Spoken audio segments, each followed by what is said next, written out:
You know, one of the most awesome things about Jesus Christ coming to the earth is that it was the maker of all things walking into his own creation and talking to his own creation. This is what John the apostle says, and what the Hebrew writer says, and what the apostle Paul say to us about who Jesus Christ is.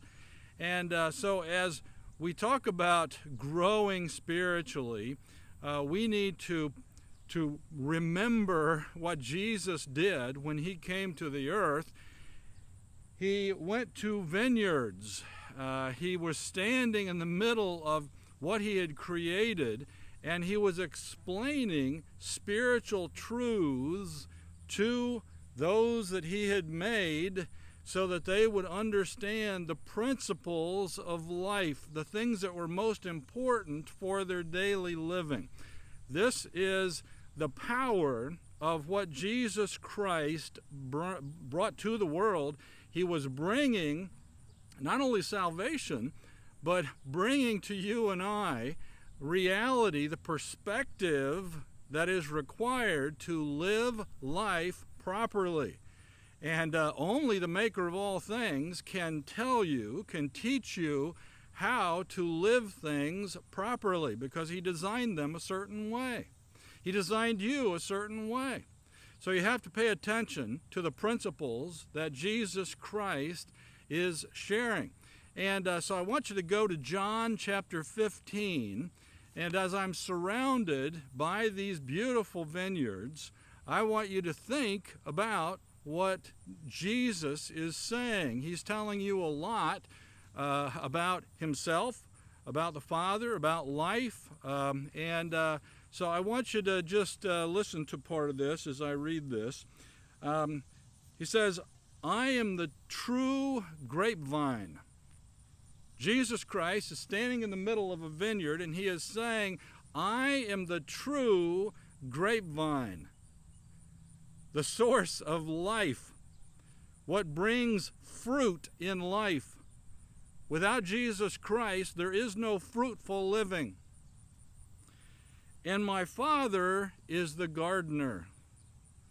My Father is the gardener. He is attending to everything all the time. All the time. He cuts off every branch of mine that doesn't produce fruit. This is the way it works. You want a producing vineyard, a fruitful vineyard. You pay attention to every vine, and you prune the vines properly, and it produces more and more fruit. And he prunes the branches that do bear fruit, so they'll produce even more. This is the principle, which means something for you and I in our daily living too, spiritually. Sometimes we go through difficulties in order to have more fruitful living going forward, to be stronger human beings spiritually going forward. Some of the pruning that God does is necessary for us to become more fruitful, more productive spiritually. Verse 3, you have already been pruned and purified by the message I have given you. So what Jesus says actually helps with this process in every way. And in fact, he's saying it purifies us to hear the truth from his mouth. It helps to keep us in sync with the one who created all things, created reality. And he goes on to say, remain in me, and I will remain in you. This is a part of free will. You and I have free will, all right, but we have to exert our will, our free will, in order to remain in him, connected to him, the one who is the source of life and all things good, all things pure, all things true.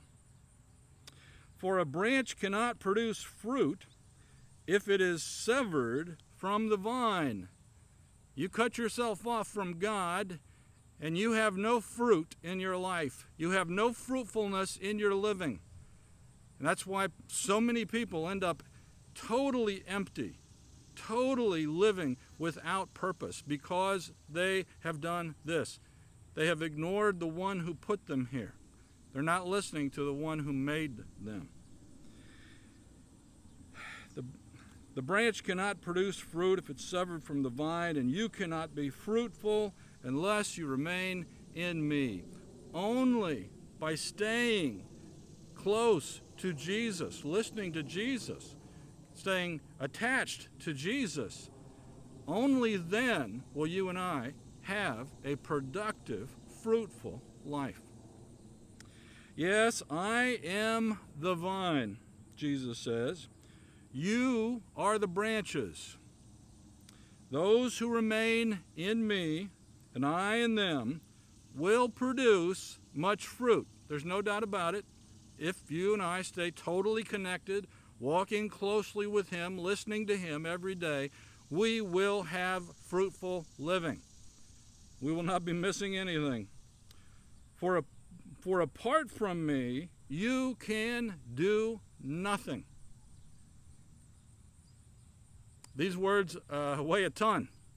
Without the maker of your soul, the sustainer of your soul, your breathing moment to moment, you can do nothing.